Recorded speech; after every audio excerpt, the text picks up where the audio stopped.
Oi pessoal, meu nome é Luma, eu sou estudante de Direito da Faculdade de Direito de Franca, eu estou no 3º ano e hoje eu vim aqui falar um pouquinho de Direitos e Garantias Fundamentais.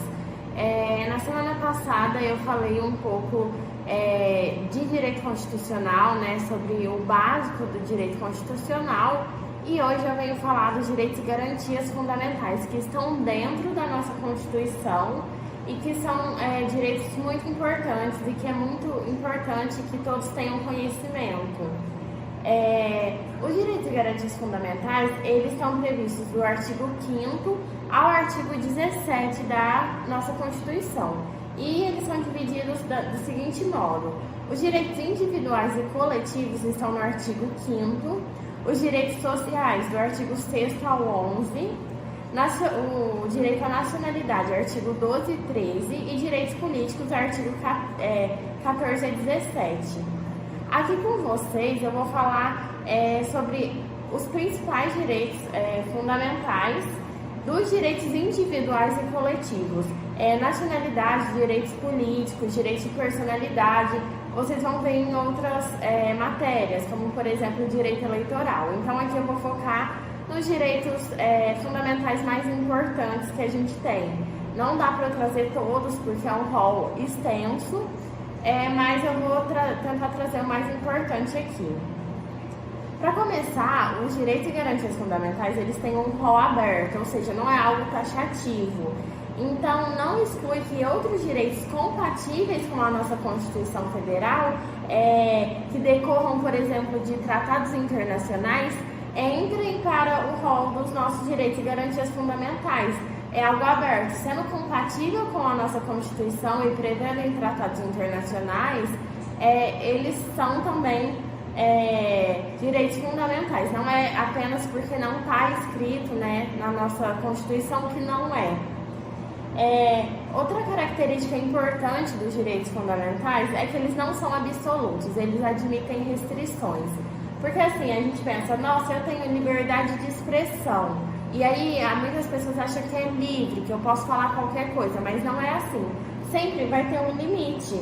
E o Estado ele pode restringir os direitos fundamentais por um motivo justo, né? Que deve ser a proteção de um outro direito fundamental. Que no caso concreto, um vai ser mais importante do que o outro. E aí, um vai valer mais do que o outro, isso só no caso concreto, mas sempre lembrar então que os direitos e garantias fundamentais, eles não são absolutos e eles vão admitir restrição sempre. E aqui eu vou começar a tratar deles e sempre vou falar quais são as suas restrições, que eles não são absolutos.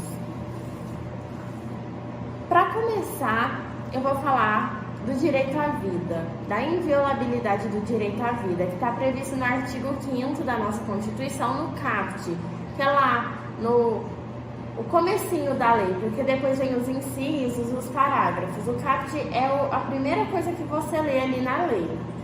E o artigo 5º caput estabelece a proteção estatal, incriminando as práticas atentatórias contra a vida desde o seu início. Aí aqui já surge uma questão: quando é o início da vida? O STF, que é o Supremo Tribunal Federal, já decidiu que estabelecer o início da vida é uma tarefa das ciências biológicas e não da área jurídica. Então já chegou vários casos ao STF que eles poderiam ter decidido isso, mas eles não decidem. Eles falam que decidir o início da vida é tarefa das ciências biológicas. E aí o próprio Estado não pode violar a vida humana e nem tolerar que particulares violem. E aí, para a gente começar a entender a inviolabilidade do direito à vida, a gente vai ver algumas teorias que marcam o início da vida. Como a gente viu, ainda não está estabelecido qual o início da vida, mas aí tem algumas teorias, que é a teoria da fecundação ou da concepção, a teoria da nidação, a teoria do desenvolvimento do sistema nervoso central, a passagem da fase embrionária para a fetal, a autonomia do feto e o nascimento com vida. Aqui a gente vai focar nas 4 primeiras. A primeira teoria é a teoria da concepção, que fala que o momento da fecundação é o início da vida humana. O fundamento científico para quem defende essa teoria é que nesse momento tem a definição da carga genética do indivíduo. Ela ocorre nesse momento. Essa teoria é uma teoria muito defendida pelas igrejas e tem um fundamento legal também, tem um fundamento na lei, que é o artigo 2º do Código Civil, que fala que a personalidade civil da pessoa começa com o nascimento com vida, mas a lei põe a salvo, desde a concepção, os direitos do nascituro. Então aqui fala que a lei põe a salvo, né, garante, desde a concepção, os direitos do nascituro. Então aqui seria a teoria da concepção, né? Só que aí, se a gente realmente adotasse essa teoria, práticas como o uso da pílula seguinte e o descarte de embriões criopreservados seriam práticas ilícitas. Só que a gente sabe que isso não é ilícito, que a gente pode tomar a pílula do dia seguinte e que embriões criopreservados podem ser descartados. Então, aqui já fica uma dúvida se essa teoria é adotada ou não.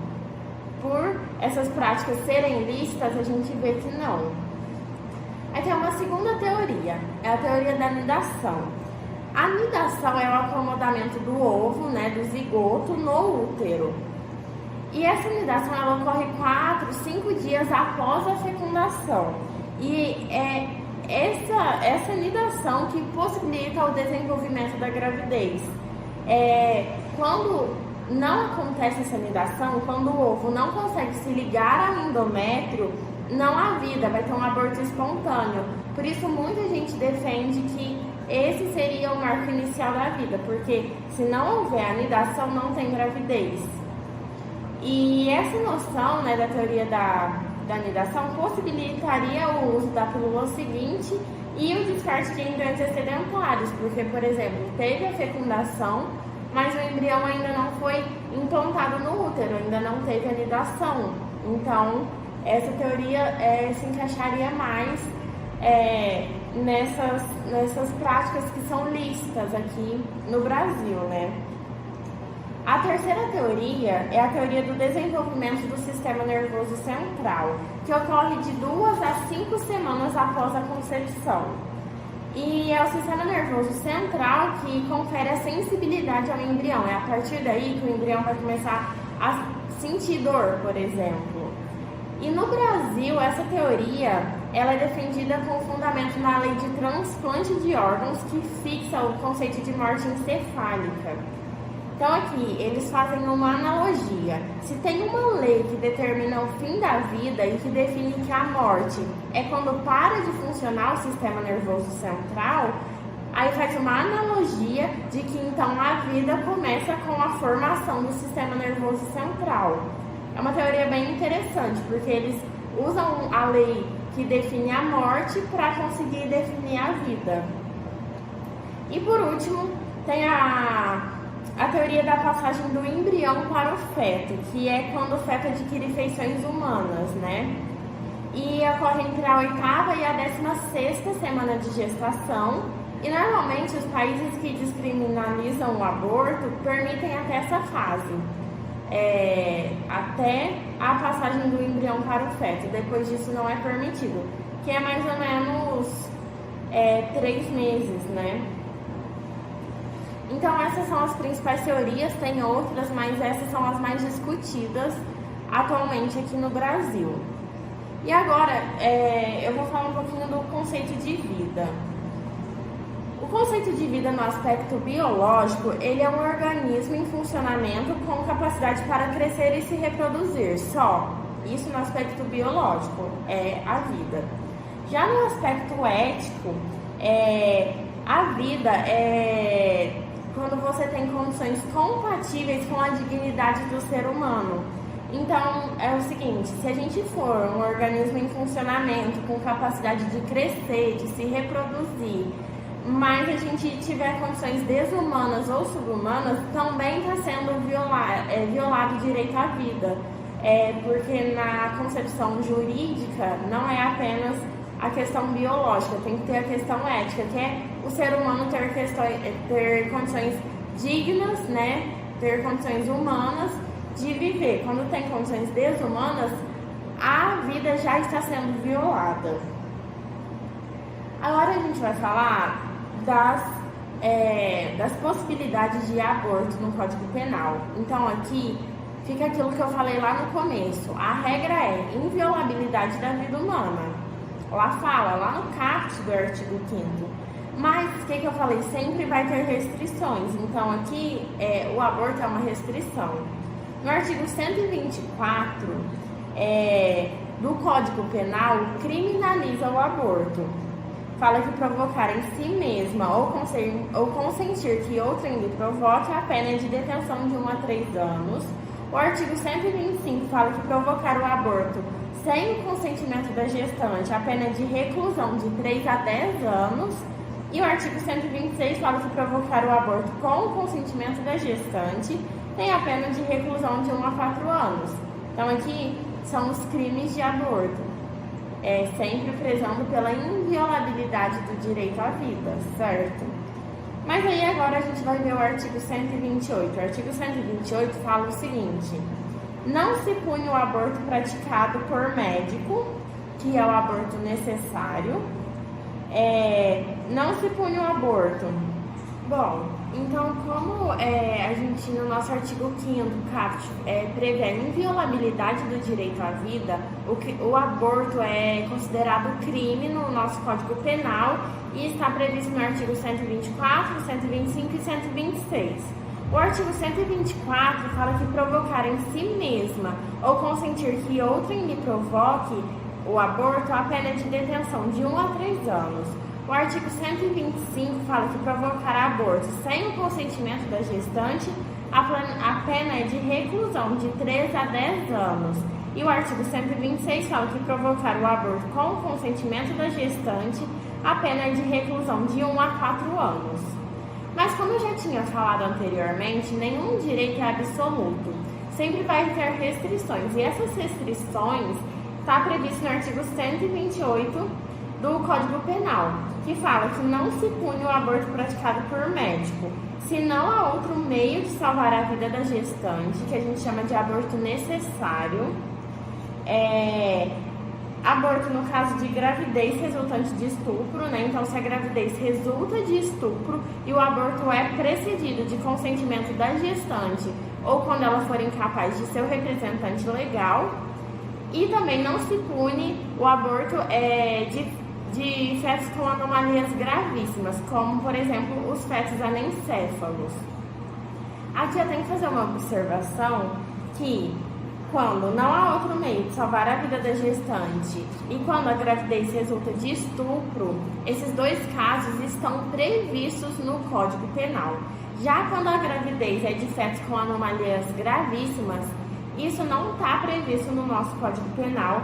Isso foi acrescentado depois de uma ADPF, que é um julgamento que tem no nosso STF, que eles decidiram que, com base no princípio da proporcionalidade. O que é isso? É proporcional que uma mãe que engravida tem o resultado, né? Vai fazer o ultrassom e aí o médico fala: olha, o seu filho infelizmente tem anencefalia. E quando o feto tem anencefalia, as chances de sobreviver é praticamente zero. Então, assim, já nasceria morto, sabe? Nasceria sem vida. Então, para respeitar a dignidade da mulher, para ela ter para ela não ter uma gravidez sem dignidade, uma gravidez sofrida, foi permitido posteriormente que pudesse abortar. Porque pensa, uma mãe ter que carregar um filho 9 meses e saber que esse filho não vai ter vida. Então, assim, para a mãe é uma coisa muito desumana mesmo, sabe? Eu fico imaginando e eu acho isso muito pesado. Então, o STF, na DPF 54, decidiu que sim, pode ser feito o aborto com fetos com anomalias gravíssimas. E aí aqui também eu tenho que fazer uma outra observação, que o aborto ele é muito discutido no Brasil. Tem muita gente que é a favor da descriminalização, tem gente que acha que tem que continuar sendo crime, mas teve um caso que a primeira turma do STF, que o STF tem quando está todo julgando e tem quando está dividido em turmas. Nesse caso, uma turma julgou um caso concreto, então valeu só para aquela pessoa, não valeu para todo mundo, que o aborto praticado até o 3º mês de gestação não deveria constituir crime. E por quê? Porque deveria prevalecer os direitos da autonomia sexual e reprodutiva, da integridade física e psíquica da mãe, em detrimento dos direitos do embrião, né? Não é nenhum feto ainda, como eu falei ali atrás, ainda é um embrião até o 3º mês de gestação. Isso foi um caso isolado, que foi permitido o aborto, e agora está essa discussão. Um partido, né, o partido PSOL, entrou com uma ação no STF para descriminalizar o aborto. Já está sendo discutido, então assim, nos próximos, talvez, sei lá, ano que vem, a gente não consegue ter certeza, isso vai ser discutido no STF, vai ser uma coisa muito polêmica, um julgamento muito polêmico, que é muito legal da gente, como cidadão, não como estudante de direito, mas como cidadão, acompanhar isso, porque é realmente um assunto muito polêmico. E o resultado não dá para saber, né? Mas tá com esses argumentos de prevalecer a autonomia sexual e reprodutiva da mulher e os direitos, à integridade física e psíquica da mãe. Aí a gente tem que ver as cenas dos próximos capítulos, qual vai ser a decisão. Agora, a gente vai falar das pesquisas com células tronco-embrionárias. Está prevista na Lei 11.105 de 2005, que é a Lei de Biossegurança, que fala que é permitido, para fins de pesquisa e terapia, a utilização de células tronco-embrionárias obtidas de embriões humanos produzidos por fertilização in vitro e não utilizados no respectivo procedimento, atendidas as seguintes condições: sejam embriões inviáveis ou sejam embriões congelados há 3 anos ou mais, na data da publicação desta lei, ou que já congelados na data da publicação desta lei, depois de completarem 3 anos, contados a partir da data de congelamento. Então, aqui permite a pesquisa com células tronco-embrionárias. E teve uma discussão, alegaram que essa lei era inconstitucional, porque violava o direito à vida, né? Mas o STF decidiu que ainda que haja vida no embrião humano, feito na fertilização in vitro, né, que aí seria a teoria da concepção, a lei estabelece que a pesquisa é apenas quando os embriões são inviáveis para o implante, então não estaria ferindo o direito à vida.